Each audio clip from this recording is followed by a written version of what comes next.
السلام علیکم ورحمۃ اللہ وبرکاتہ۔ امام کعبہ کے پیچھے نماز نہیں ہوتی، آخر کیوں؟ اگر ان کا سوال یہ ہے کہ وہ گستاخ ہیں تو اس کی دلیل، اور اگر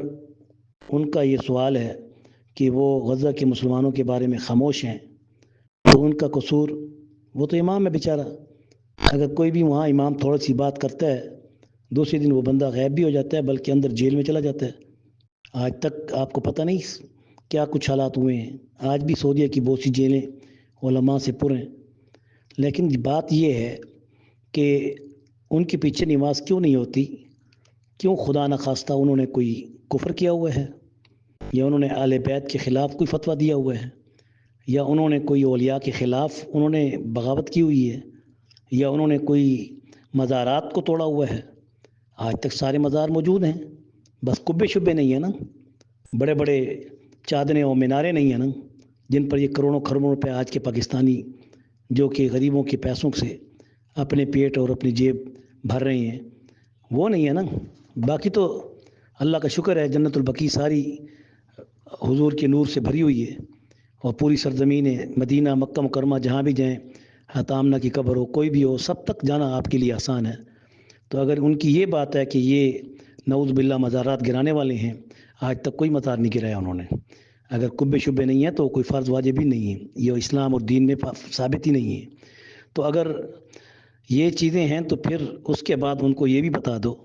کہ اتنا بڑا ظلم اور اتنا بڑا جرم ان کا تو ہے نہیں کہ جس کی وجہ سے آپ یہ کہتے ہیں کہ ان کے پیچھے نماز نہیں ہوتی۔ تو میں ان سے یہ پوچھتا ہوں کہ تم حضور کے ماننے والے ہو یا اپنی مرضی سے دین پہ چلنے والے ہو؟ حضور نبی کریم رؤوف الرحیم صلی اللہ علیہ وسلم کی تو حدیث مبارک ہے، صلو خلف کل بر و فاجر او کما قال علیہ الصلوۃ والسلام، کہ نماز پڑھو ہر اس شخص کے پیچھے جب تمہیں جماعت کی مل رہی ہو تو جماعت کو مت چھوڑو،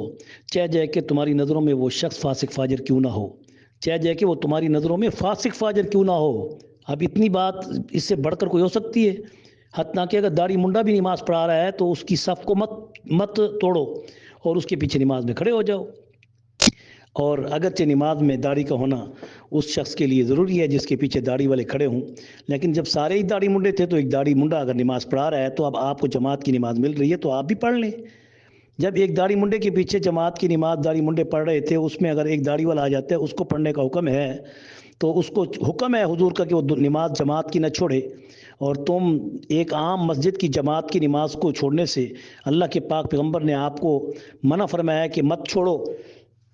بلکہ اس جماعت کی نماز کو جو تمہاری مسجدوں میں ہوتی ہے اس کو تم آباد کرو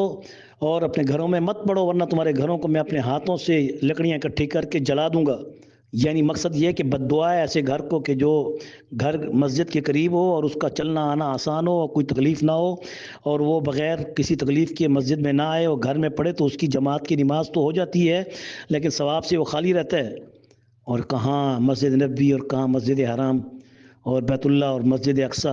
کہ جہاں پر اللہ نے کوئی امام بھی کھڑا کیا ہے تو وہ حضور کی اجازت کے بغیر آ ہی نہیں سکتا۔ مسجد نبوی میں کوئی مؤذن نہیں آ سکتا حضور کی اجازت کے بغیر، اور مسجد حرام میں اللہ کی اجازت کے بغیر کوئی امام نہیں کھڑا ہو سکتا۔ تو پھر کوئی اگر بدبخت ہے، بدبخت ازلی ہے، تو اب اس کا علاج میرے پاس نہیں ہے۔ ایسے بدبخت ازلی کو میرا یہ پیغام اور میسیج ضرور سنا دیں کہ اللہ کے گھر میں جب کوئی مہمان آتا ہے تو دعوت پر آتا ہے، جب کہ تم اپنے گھر میں کسی کو دعوت دیتے ہو تو کوئی آتا ہے بغیر دعوت کے، کوئی تمہارے گھر میں آ سکتا ہے؟ اللہ کے گھر میں بھی کوئی اگر جائے گا تو وہ بھی اللہ کا محبوب، اور جس کو اللہ نے مصلی پہ کھڑا کیا وہ بھی اللہ کا محبوب، اور رسول اللہ کے گھر میں تو ایک عام سا وہاں کا خاک روب بھی وہ بغیر اجازت رسول کے وہاں پر کام کر ہی نہیں سکتا۔ یہ تو سارے علماء کا اتفاق ہے۔ اس لیے ان کو کہیں اپنی زبانوں کو لگام دو، کہیں تمہارے خاتمے کفر پہ نہ ہوں۔ اور دوسری بات یہ، اگر ان کا کوئی جرم ہے یا ان کی کوئی ایسی خاموشی ہے یا ان کی غزہ والوں کے بارے میں یا مسلمانوں کے بارے میں علماء وہاں کے جو ائمہ ہیں، اگر وہ بیچارے اگر نہیں بول سکتے، کوئی کسی قسم کی وجہ سے پابند ہیں، مجبور ہیں، تو تمہارے کون سے مسلمان پاکستان میں اسلام اور دین کی کام کر رہے ہیں؟ سارے بے حیا بن چکے ہیں۔ تمہارے مولوی بھی سود خور ہیں، تمہارے پیر بھی سود خور ہیں، تمہارے جو ہے چڑھاوے چڑھانے والے قبروں پر مجابر جو بیٹھے ہیں